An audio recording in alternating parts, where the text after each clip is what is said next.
Shalom peuple de Dieu, ici votre frère l'évangéliste Orly Mbia. Alors nous sommes encore là dans le cadre de l'émission 25 minutes de sagesse.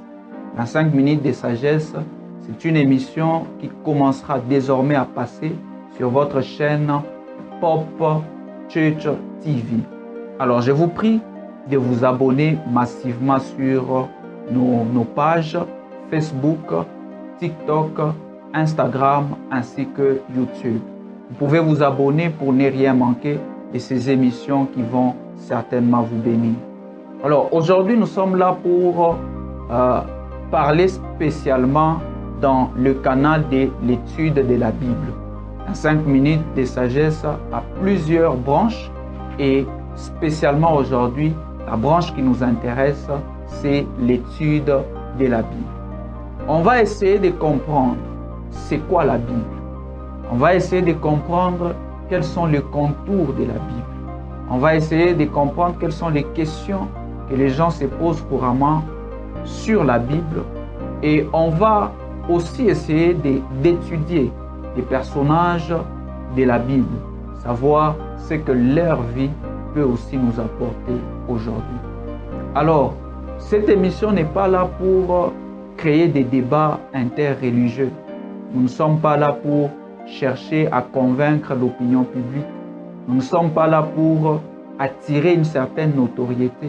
Mais nous sommes là pour édifier le peuple de Dieu. Nous sommes là pour montrer aux gens que vous pouvez vous intéresser à la Bible. Vous pouvez vous intéresser à cette parole qui certainement a déjà changé beaucoup de vies et peut aussi changer votre vie. Nous sommes là pour rappeler encore aux enfants de Dieu que l'effet de négliger la parole de Dieu vous fait rater beaucoup de choses.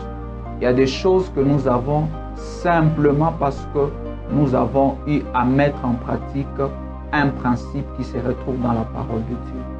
Alors pour ceux-là qui n'ont pas de Bible, pour ceux-là qui ne s'intéressent pas à la Bible, cette émission viendra vous rappeler la place qu'occupe la parole de Dieu dans la vie d'un enfant de Dieu et ce que cette parole est capable d'apporter dans votre vie.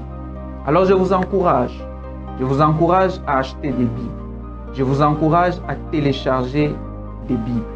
Je vous encourage non pas à avoir seulement une seule version, mais chercher à avoir le plus de versions possibles pour encore vos études personnelles. Alors, l'émission Étude de la Bible viendra pour nous donner la base qu'il faut pour commencer une étude personnelle de la Bible ou pour faire une étude collective de la Bible. La Bible, comme un homme de Dieu le disait, la Bible c'est comme un champ qui est encore vide. La Bible c'est comme une rivière que nous voulons exploiter. La Bible, c'est un champ qui est très vaste. Alors, il y a plusieurs choses que nous devons découvrir, plusieurs choses que nous devons connaître, plusieurs choses que nous devons comprendre. Alors, si déjà nous ne nous mettons pas au travail, si déjà nous ne nous intéressons pas à cette parole, nous allons passer à côté d'une très grande bénédiction. Alors, je vous prie déjà, dès aujourd'hui, à faire un effort d'avoir votre Bible. Si vous n'avez pas la possibilité d'acheter une Bible format papier, vous pouvez télécharger votre Bible dans votre téléphone et ayez l'habitude de lire votre Bible. Pour ceux-là qui le peuvent, parce que présentement il y a même des Bibles audio, vous pouvez même télécharger la Bible audio et écouter cela pendant que vous êtes en train de travailler, pendant que vous êtes en train de faire une autre activité, mais vous êtes en train d'écouter cette parole qui certainement va vous bénir. La Bible dit dans Osée chapitre 4, le verset 6, « Mon peuple est détruit, non pas parce qu'il lui manque des vêtements, non pas parce qu'il lui manque des véhicules, non pas parce qu'il lui manque autre chose, mais mon peuple est détruit parce qu'il lui manque la connaissance. » La connaissance nous permet de mieux agir. Lorsque j'ai un appareil chez moi, je peux prendre l'exemple même d'un téléphone, je peux prendre l'exemple de n'importe quel appareil. Si je n'ai pas la connaissance qu'il faut par rapport à l'instrument que j'ai, par rapport à l'appareil que j'ai, je ne serai pas en mesure de jouir comme il faut de cet instrument-là. Je ne serai pas en mesure de jouir convenablement de cet appareil-là. Pourquoi? Parce que la connaissance de l'utilisation de l'appareil, je ne possède pas cela. C'est ce qui arrive aujourd'hui. Dieu a mis à notre disposition beaucoup de choses. Je vous assure que Dieu a mis à notre disposition beaucoup de choses. Et ces choses-là sont contenues dans sa parole. Si nous n'avons pas la connaissance de cette parole, nous ne serons pas en mesure de jouir des bénéfices, de jouir des bénédictions que Dieu a placées dans sa parole. Alors ne négligez pas. Un enfant de Dieu qui néglige la connaissance de la parole de Dieu néglige en fait sa bénédiction, néglige en fait sa constitution. Parce que la Bible est comme la constitution pour nous, enfants de Dieu. Comment nous devons savoir ce que Dieu veut? Comment nous devons savoir ce que Dieu aime? Comment nous devons savoir ce que Dieu est si nous ne prenons pas notre temps d'étudier sa parole? Raison pour laquelle ces émissions vont commencer à passer sur votre chaîne Pop Church TV. Alors je vous prie de ne pas manquer ces émissions. Je vous prie de vous abonner massivement sur nos chaînes pour ne rien manquer. Aujourd'hui, nous allons aborder un sujet. Le sujet que nous allons aborder aujourd'hui, c'est une question. C'est à la fois une question. Et nous allons y aller comme ça. Nous allons avoir des sujets questions. Mais nous aurons aussi des sujets où nous serons là en train de parler d'un personnage de la Bible. Nous serons là en train de parler, d'étudier un thème de la Bible. Nous serons là en train d'étudier un mot de la Bible. Nous allons y aller comme ça. Nous n'allons pas seulement étudier un mot, mais nous allons étudier beaucoup de choses qui se retrouvent dans la parole de Dieu. Mais spécialement aujourd'hui, nous allons répondre à une question. Et la question, c'est qu'est-ce que la Bible? Qu'est-ce que la Bible? Est-ce que la Bible, c'est un livre comme tous les autres livres? Est-ce que la Bible, c'est un livre à part? Est-ce que la Bible est un livre spécial? Est-ce que nous devons croire en l'inhérence de la Bible? Est-ce que nous devons croire que la Bible est réellement la parole de Dieu?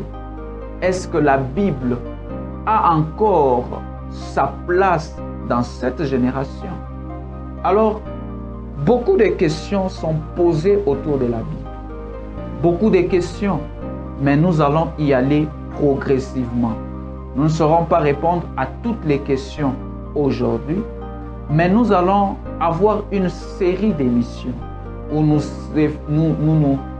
nous efforcerons, où nous ferons de notre mieux pour essayer d'étudier toutes les questions et donner des réponses claires, précises et concises par rapport à la Bible. Alors aujourd'hui, nous allons répondre à la question « Qu'est-ce que la Bible ?» Avant de répondre à cette question, j'aimerais m'adresser particulièrement à tout enfant de Dieu qui néglige la lecture de la Bible. Parce qu'à l'église, nous rencontrons tout le monde. Nous rencontrons des gens qui se disent « Ah, la Bible, les pasteurs nous prêchent déjà. Est-ce que j'ai besoin encore de rentrer chez moi à la maison pour lire ma Bible? Est-ce que j'ai le temps même de lire la Bible? Est-ce que je saurais tenir pendant beaucoup de temps? Est-ce que je saurais lire la Bible de Genèse à Apocalypse? Est-ce que je saurais? Donc, beaucoup de questions se posent. Mais à toi qui se pose ces questions, j'aimerais aujourd'hui te dire, lorsque tu négliges la connaissance de la parole de Dieu, sache que tu es en train toi-même de mettre un frein à une bénédiction qui doit te parvenir. Parce que l'effet d'appliquer la parole de Dieu nous rend automatiquement éligibles à certaines choses. La parole de Dieu est comme une clé. Et cette clé nous permet d'ouvrir certaines portes. Lorsque nous appliquons les principes de la parole de Dieu, nous sommes accessibles à certaines choses qui nous permettent d'avoir certaines bénédictions, d'avoir certaines dispositions de Dieu à notre égard. Et ces bénéfices-là, nous l'aurons en appliquant la parole de Dieu. Alors nous ne sommes pas là pour créer des débats interreligieux, mais nous sommes là pour éveiller les enfants de Dieu qui négligent encore la lecture de la Bible. Nous sommes là pour éveiller ces enfants de Dieu qui se disent la Bible, c'est seulement les pasteurs qui doivent lire la Bible. Nous sommes là pour encore éveiller les enfants de Dieu qui se disent peut-être je ne saurais pas tenir longtemps. Tu peux aussi y arriver parce que cette parole, elle a été écrite aussi à ton intention. J'aime toujours la réflexion de quelqu'un qui dit considère la Bible comme un livre qui a été écrit juste pour toi. Ce livre a été écrit pour toi et ce livre est là pour ta bénédiction.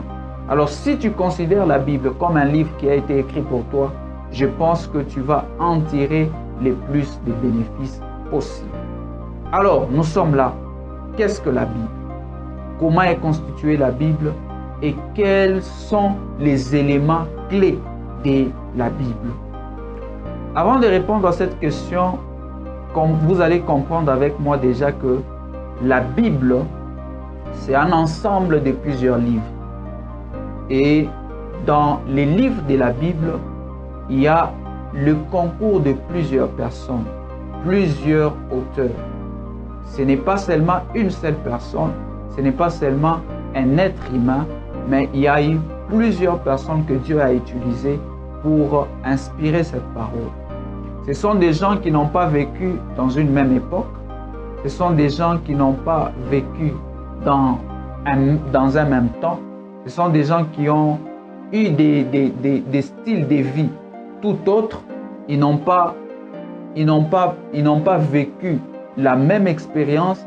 Certains étaient des rois, d'autres des cultivateurs, d'autres des médecins, d'autres étaient des docteurs de la parole, ainsi de suite.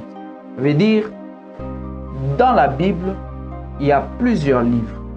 Et parmi les livres de la Bible, Dieu s'est servi de plusieurs auteurs, plusieurs personnes qui n'ont pas vécu dans une même époque, qui n'ont pas eu la même histoire, qui n'ont pas écrit dans un même but, qui ont écrit à des personnes différentes, qui ont écrit dans une culture tout autre, mais l'idée derrière tout ça, c'est que Dieu voulait communiquer sa parole. Dieu voulait communiquer une pensée. Et c'est cette pensée que Dieu s'est fait le plaisir de nous communiquer à travers les écrits de ces différentes personnes. Alors, la Bible a deux parties. Là, nous sommes déjà en train d'étudier la Bible. Mais aujourd'hui, nous allons répondre à la question, comme je le disais, qu'est-ce que la Bible? Nous allons essayer d'expliquer d'abord c'est quoi la Bible. Plus tard, nous allons entrer dans le profondeur, essayer d'expliquer les messages de la Bible, essayer d'étudier les mots, essayer d'étudier les personnages. Nous allons entrer en profondeur, nous allons essayer d'exploiter cet aspect des choses. Mais aujourd'hui, qu'est-ce que la Bible? Aujourd'hui, nous répondons à cette question. Comme je le disais déjà, la Bible, c'est un livre qui a été constitué par plusieurs auteurs. C'est l'ensemble de plusieurs livres. Et la Bible a deux parties. La première partie, c'est l'Ancien Testament. C'est la première partie de la Bible. Et la deuxième partie, c'est le Nouveau Testament. La Bible, c'est un ensemble d'au moins 66 livres. Donc, dans la Bible, il y a au moins 66 livres. Et parmi les 66 livres, 39 livres font partie de l'Ancien Testament et 27 livres font partie du Nouveau Testament. Dans l'Ancien Testament, les livres de l'Ancien Testament sont aussi classifiés. Donc les livres de l'Ancien Testament sont regroupés aussi dans des groupes, dans des petits groupes. Premièrement, nous avons les 5 livres qu'on appelle généralement les livres de Moïse, ou pour ceux-là qui veulent donner le nom qu'on donne souvent, c'est le Pentateuque. C'est une constitution des 5 livres. D'ailleurs, c'est parmi les premiers livres de la Bible. Il y a au moins 5 et la notoriété de ces livres a été attribuée à Moïse. Moïse, c'est vraiment qui n'a pas écrit seul. Il a peut-être aussi dicté cela à d'autres personnes, mais la paternité de ces livres est réservée à Moïse. Il s'agit de Genèse, il s'agit d'Exode, il s'agit de Lévitique, il s'agit du livre des Nombres, ainsi que les livres des Deutéronome. Ce sont les 5 livres. À part ça, à part ces groupes de 5 livres, il y a maintenant des livres historiques. Dans les livres historiques, là, on a des livres où on nous relate l'histoire de certaines personnes. L'histoire, par exemple, d'Esdras, l'histoire de Néhémie, qui ont fait un travail formidable. Je crois, lorsqu'on sera en train d'étudier les personnages de la Bible, on y reviendra. Par les livres historiques, nous avons les livres poétiques. Les livres poétiques, généralement constitués des poèmes. Et pas seulement des poèmes, mais il y a aussi des psaumes, des hymnes que les serviteurs de Dieu ont eu à écrire. Nous trouvons entre autres David qui a écrit la majorité du livre des psaumes. Mais nous voyons aussi que Moïse a écrit, Salomon a écrit et tant d'autres. Par les livres poétiques, nous avons les livres prophétiques. Dans l'Ancien Testament, nous trouvons aussi les écrits des prophètes. Lorsque vous lisez l'Ancien Testament, vous allez vous rendre compte que les prophètes ont prédit avec exactitude la venue du Messie. Ça veut dire, ce sont des gens, malgré qu'ils n'ont pas vécu à une même époque, mais ils ont eu à écrire des choses complémentaires. Ça veut dire, la Bible ne se contredit pas. Ce ne sont pas des gens qui se sont contredits dans leurs écrits. Pourquoi? Parce que le véritable auteur de la Bible, c'est Dieu. Parce que Dieu s'est servi des humains pour que cette œuvre puisse avoir lieu. Et comme Dieu s'est servi des humains, ça veut dire Dieu a vérifié pour que cela soit fait comme il le souhaitait.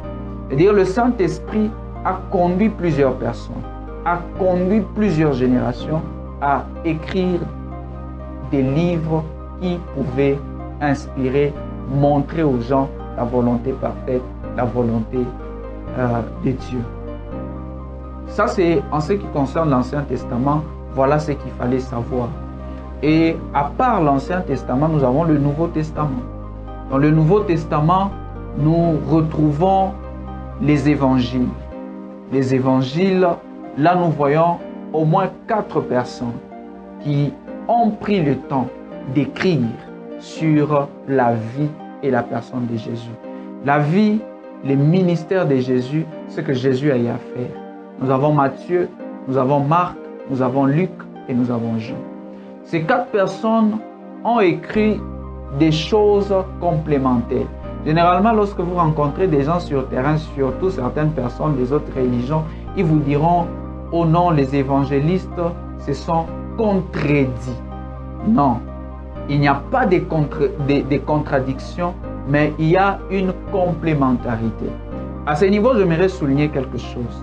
Vous savez, même lorsque nous suivons les journaux télé, vous allez voir que le même fait on peut demander à 2 personnes ou 3 personnes d'expliquer les mêmes faits.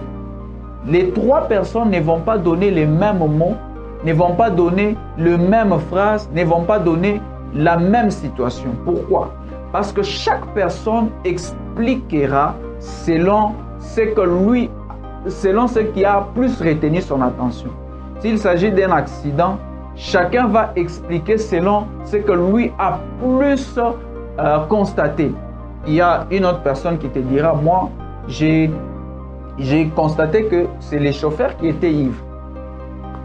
Une autre personne viendra pour dire, non, j'ai constaté que c'est le motard qui ne conduisait pas bien. Vous voyez, c'est ce qui s'est fait aussi avec les évangélistes. Chacun a donné un aspect particulier de Jésus. Chacun a essayé d'expliquer la vie de Jésus dans un aspect bien particulier. Raison pour laquelle nous pouvons croire en ce qu'ils ont dit. Et n'oubliez pas, pour qu'un jugement soit rendu véridique, il faut la présence d'un ou plusieurs témoins. Et dans la Bible, nous avons au moins 4 témoins, 4 personnes qui ont eu le temps d'écrire sur la vie et le ministère de Jésus. Raison pour laquelle nous pouvons croire dans leur témoignage parce qu'il n'y a pas eu de contradictions. À part les évangiles, nous avons les livres des Actes des Apôtres. Jésus en allant, il a laissé ses disciples. Ses disciples ont continué la mission. Et dans la Bible, il y a tout un livre réservé à ce que les disciples ont eu à faire après le départ de Jésus. À part les livres des Actes des Apôtres, nous avons maintenant les épîtres. Dans les épîtres, on voit généralement la personne qui a beaucoup écrit, c'est Paul. Là, on voit généralement plus les épîtres de Paul. Mais n'oublions pas qu'il n'y a pas que les épîtres de Paul. Il y a aussi les épîtres comme de l'apôtre Pierre qui a aussi écrit. Il y a aussi les épîtres de l'apôtre Jean. Donc, il n'y a pas que Paul qui a écrit, mais il y a aussi les autres apôtres qui ont eu à écrire. Et enfin, nous avons les livres de l'Apocalypse qui nous révèlent les choses à venir. Voilà un peu un bref aperçu de la Bible. Voilà un peu ce que est la Bible. Et aujourd'hui, dans cette émission, j'aimerais susciter en vous le goût de la lecture de la Bible. Si vous n'avez pas eu peut-être des contacts directs avec la Bible, si vous avez grandi à l'église, vous n'avez jamais eu le temps d'avoir une Bible, de prendre au sérieux la lecture de la Bible, aujourd'hui, à travers cette émission, je vous invite désormais à prendre au sérieux la lecture de la Bible parce que vous ne savez pas ce que vous ratez en ne lisant pas votre Bible. Vous ne savez pas ce que vous manquez en ne lisant pas votre Bible. Par la grâce de Dieu, aujourd'hui, nous avons commencé une école des lecteurs de la Bible en ligne et je crois que Dieu va nous faire du bien, mais je vous invite aussi à lire votre Bible. Merci. Voilà un peu le gros de ce qu'on a voulu vous partager durant cette émission. Nous chutons déjà en vous disant, restez connectés à la chaîne Hope Church TV pour ne rien manquer de nos émissions futures. L'étude de la Bible, c'est une émission qui va continuer. Aujourd'hui, nous avons répondu à la question « Qu'est-ce que la Bible ?» On vous a présenté les détails de la Bible. Prochainement, nous viendrons pour entrer en profondeur et vous expliquer ce que la Bible dit d'elle-même. Restez connectés, suivez-nous sur nos pages et Dieu ne manquera pas de nous faire du bien. Ceux-là qui n'ont pas de Bible, veuillez télécharger dans votre téléphone, veuillez acheter le format papier pour votre édification et votre bénédiction. Que Dieu vous bénisse abondamment. C'était votre émission 25 minutes de sagesse. Restez connectés, restez branchés et Dieu nous fera du bien. Ciao et à la prochaine.